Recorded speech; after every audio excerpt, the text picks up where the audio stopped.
이 사태의 중대한 정점이 될 국회 탄핵안 표결 시간이 저희가 한번 이 본회의 개최까지의 시간을 다시 한번 계산을 해봤는데 약 26시간 13분 50초. 본회의 개최를 놓고 얘기하는 거니까 한 하루가 좀 더 남았거든요. 자, 이 대목에서 요즘 사태를 반영하는 여론조사 결과가 나와 있습니다. 빅3의 구조가 크게 요동을 치고 있는데 가히 빅2라고 할 만한 인물이 부상하고 있습니다. 지금 보면 문재인 후보가 1위인 것은 맞는데 반기문 후보 2위 그리고 이재명 후보가 이제 바짝 따라붙은 모습이 계속 나타나고 있는데 자, 이런 또 여론조사 결과를 보면 서울에서는요. 문재인 후보에 이어서 2위를 했습니다. 반기문 유엔 사무총장도 이제 근접한 뭐 순위라고 하기는 어렵지만 대단히 혼전하는 그런 양상이다. 이런 얘기가 되겠고요. 또 다른 여론조사 결과에는 이제 빅2로 나섰다. 이런 조사 결과도 나오고 있는데 이재명 시장의 약진이 이 세월호 국면에서 대단히 놀랍지 않습니까? 네, 아무래도 전체적으로 탄핵 국면에서 이재명 시장의 발군의 실력, 평소에 말한 나비처럼 날아서 벌처럼 쏜다고 몸이 아주 가볍기 때문에 현안에 대해서 시원한 사이다 그 메시지를 통해서 야당의 고정 지지층으로부터 압도적인 지지를 받고 있는 것 같습니다. 그래서 그것이 이재명 시장의 가장 큰 장점인 것 같고 또 하나는 기존의 기성 정치권들이 이 현재 탄핵 국면이라던가 이 현재 국면에 대해서 제대로 대응하고 있지 못한 문제가 가장 큰 것 아닌가. 특히 탄핵을 앞두고 당리당략을 앞세워서 그 조기 대선이라던가 아니면 정계 개편을 염두에 둔 일당 야당의 더불어민주당과 국민의당의 이런 행태 때문에 이런 기존 정치에 대한 그 비판적 문제의식이 이재명 시장 후보의 지지를 더욱더 높게 한 원인은 아니었던가 그렇게 분석해 볼 수 있겠습니다. 네, 지금 길쭉균 예. 동아일보 정치부 차장 나오셨습니다. 안녕하세요. 정치부 안녕하세요. 차장 나오셨는데요. 지금 보면은 이재명 시장 같은 경우에는 11월 말 여론조사에서 갑자기 그 이름을 처음 넣었는데 3위로 부상을 하면서 이변이다 이렇게 생각했거든요. 그런데 이번에 나온 조사를 보면 이 3위, 그러니까 3명 대선 주자로 굳어지는 형상이 아닌가 이런 생각까지 들어요. 네. 이 말씀하신 대로 10월 말 6주 전 여론조사에서는 5, 6위 정도 수준이었습니다. 5% 그렇죠. 안팎이었는데 네. 불과 6주 만에 지금 빅2 내지는 빅3까지 치고 올라왔는데요. 이재명 시장의 상승은 뭐 가장 먼저 촛불 민심을 정확하게 꿰뚫었기 때문이고요. 촛불 민심에 부응해서 저렇게 치고 나간 거기 때문에 이 지지율 상승세가 촛불 전국 이후에도 계속 이어질 것인가 이 부분은 조금 더 상황을 지켜봐야 됩니다. 네. 자, 이재명 예, 시장에 대해서는 고맙습니다. 저도 좀 이제 분석을 저는 이제 대선 주자 지지도에 대해서 오랫동안 좀 봐왔으니까. 예, 전문가시죠. 예, 예. 그래서 그 이번에 이제 상승 추세는 과거에 어떤 그 다크호스들 또 새로운 주자가 상승하는 속도보다 빠릅니다. 네. 거의 탄핵 가파르다 이 말씀이죠. 예, 가파르고 그러니까 저희 최순실 탄핵 전국이 굉장히 요동치고 있기 때문에 그 전국이 요동이 있는 것만큼 빠른데 아까 말씀하는 불과 뭐 한 달도 안 돼서 5% 이하에서 15%로 상승했거든요. 거의 뭐 3배 가까이 예, 아닙니까? 상승했는데 이거 이제 상승한 가장 큰 요인은 바로 이제 탄핵 쪽에서 박 대통령 소위 탄핵과 구속을 직접 주장하는 건데 이제 쉽게 말하면 국민들의 분노를 직설적으로 바로 간명하게 표현했다. 이런 메시지 전달이 분명하다는 게 이제 지지율의 상승 요인인데 네네. 과거에 이런 추세로 보면 앞으로 저는 한 달 이내로 1등 할 가능성도 배제할 수 없어요. 1위를 치고 나올 수도 있다. 배제할 수 없다. 이렇게 네. 저는 표현을 말하면 이제 왜 그러냐 하면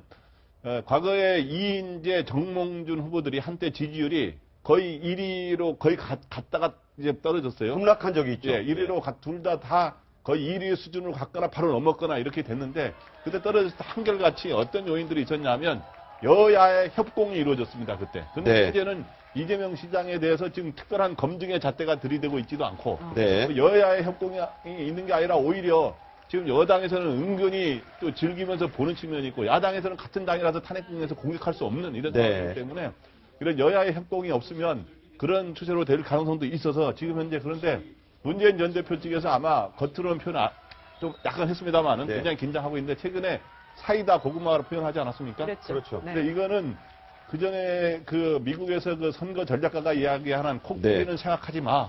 코끼리, 이런- 예. 그런 게 뭐냐면 민주당의 선거에 승리하기 위해서는 공화당의 코끼리란 의제라든가 그런 거 따라가는 걸 하면 안 된다라고 했는데 이번에 표현한 거는 상당히 그런 거를 의식한 측면이 있지 않은가. 네. 그래서 오히려 문재인 전 대표는 담담하게 큰 바위 얼굴 같은 모습을 보여주는 거는 차별을 하는 거 아닌가 생각이 됩니다. 자, 이 국면에서 반기문 유엔 사무총장이 성명을 하나 발표를 했는데 상당히 내용이 이례적입니다. 한번 보겠습니다.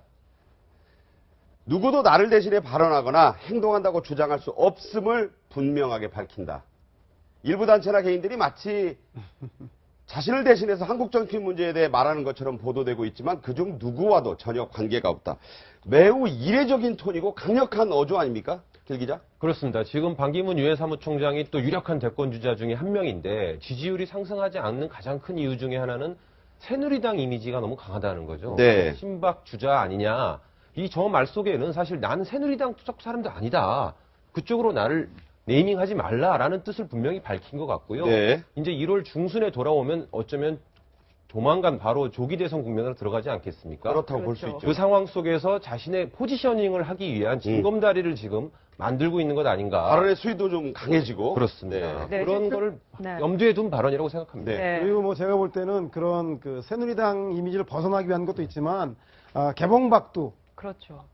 나에 대한 이야기를 아무도 하지 마라. 내가 나서서 하겠다. 즉 이미 귀국 날짜가 정해져서 1월 초 중순경에 와서 이제 본격적인 대선 홍보를 하겠다라고 하는 사전 신호탄으로 해석하는 것이 올바른 분석 아닌가 생각이 듭니다. 탄핵이 이제 하루밖에 안 남았기 때문에 대통령 지지율을 얘기하는 건 의미가 거의 없어졌고요. 각 정당 지지율이 좀 이제 다시 요동치고 있습니다. 이 내용을 보면서 또 말씀을 나누겠는데요. 새누리당 지지율이 지금 단단위로 지금 떨어지기 직전인데 상당히 이제 이 지금 국민의당보다 높았던 지지율이 아주 가라앉았거든요.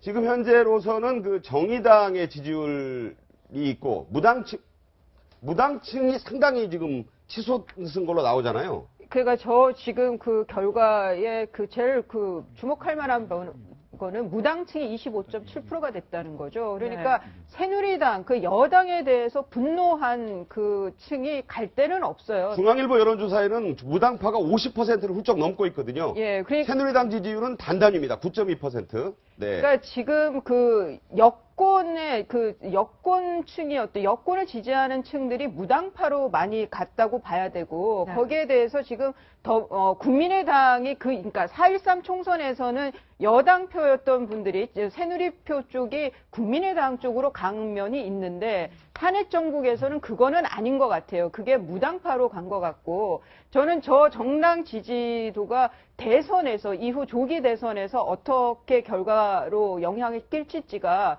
굉장히 이제 주목되는 부분인데 여전히 반기문 총장이 그래도 그 가능성이 더 높아지고 있는 거는 저 무당파가 그다음 그러니까 정통 여권 지지층들이 더 많다고 보이기 때문에 그런 면에서 계속 반기문 총장은 아마 이런 스탠스를 유지하고 있는 게 아닌가 싶어요. 자, 두 기자. 오늘 오전에 국회의장실에서 지금 열리고 있는 3당 원내대표 회의인데 탄핵 표결을 앞두고 중요한 결정이 나왔어요.